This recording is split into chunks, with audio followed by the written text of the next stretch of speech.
In this video, I'm going to give you a brief overview of my title blocks. I'll explain why I create my title blocks in this style. And near the end of the video, I'm just going to quickly show you the change space command. Just throw that in there kind of, I guess, as a bonus. So I've included a very basic set of title blocks with this template. I think that most users will have to create their own title blocks anyway, so I haven't gotten carried away. If there's a demand for me to create a certain size of title block, I'll go ahead and do that.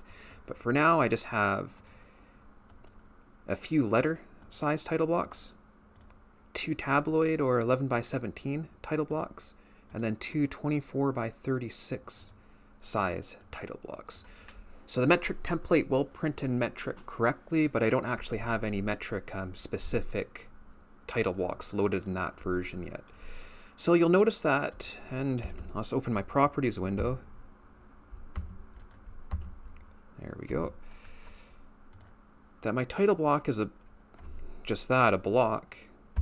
If I delete it, all that's left over is text, right? So my strategy here is that anything that is subject to change from sheet to sheet is just simple M text, or in this case, a single line text, so I can fit it within the area. And anything that's going to be static from sheet to sheet will be part of these blocks.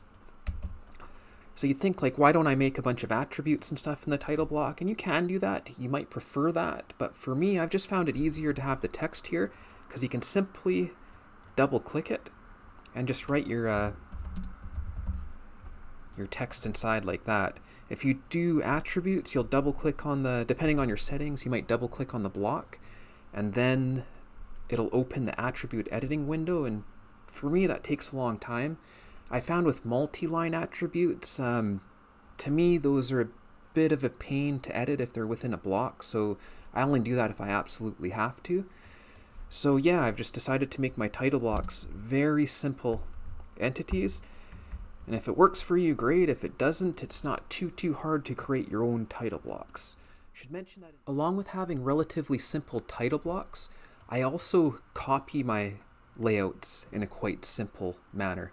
Now there are better ways to do this, and I've even thought about making a custom Lisp command that will do this for you, or maybe have like a fancy dialog box or something, but even if you learn something new, it's one more thing to remember. So I find this way to be easy enough. You just right click on the tab, you go to move or copy.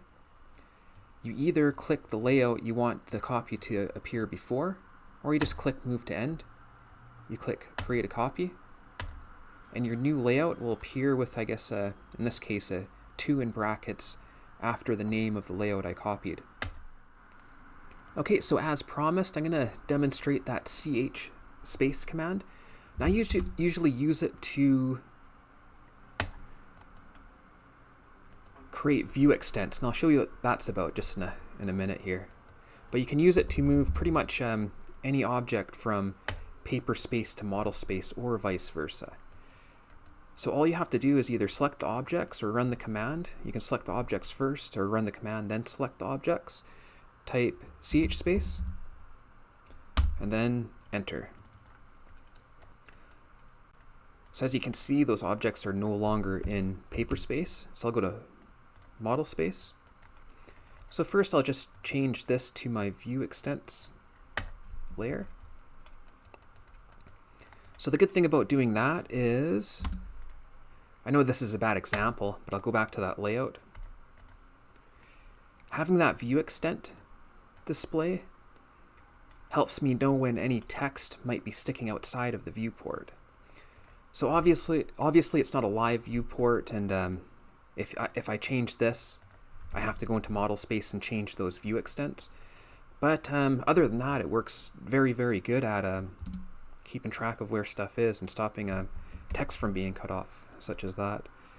So anyways, I'm just going to show you one more thing quick. If there's multiple viewports in one layout, the command behaves slightly differently. So I'll do ch space. I'll select my objects. This time I didn't have a existing selection set. I'll go enter, and now it's actually asking me for which viewport. So if you have multiple viewports in one layout, there's an extra step, but if you only have one viewport, it'll skip this step because you don't need to select the viewport if there's only one, obviously, right? So I'll just click enter, just zoom to refresh. So yeah, it might come as a surprise to many, but I keep my title blocks and my layouts quite simple. Sure, other people have ways that they prefer. If you want to share in the comments below, that'd be awesome. And I guess other than that, I gotta say thanks very much for watching.